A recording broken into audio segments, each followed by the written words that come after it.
I can't even imagine what the suicide and homicide and just the rates of depression, and accidental death due to overdose are going to look like in the future. It's going to reach epidemic proportions. It's already, the statistics are already alarming, and yet nobody's sounding any alarm bells.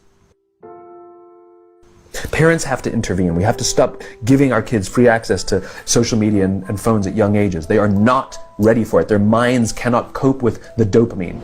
They can only have it up to a certain hour, and you take it away. They're children. You can take the phone away.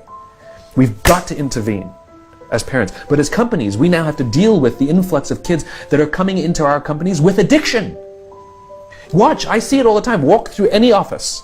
You'll see the older employees have their phones on the sides of their computers as they're working. You'll see the youngest employees have their phones face up in front of their keyboards between their arms as they're working. And this is how they work.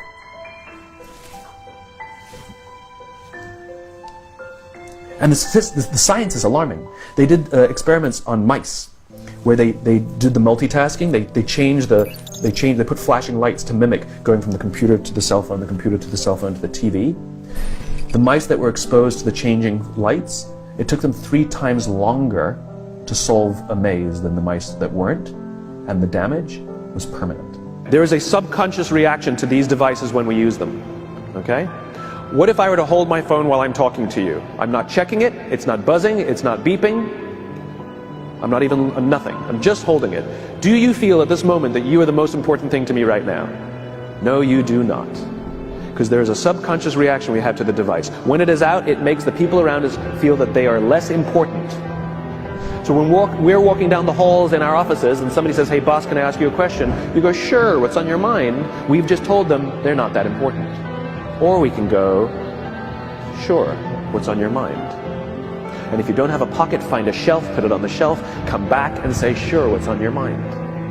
When we show up to a meeting, or a lunch, or a dinner, with our colleagues, our clients, or our friends, or our families, and we put the phone on the table, we have announced to everyone in the room that they are not that important to us.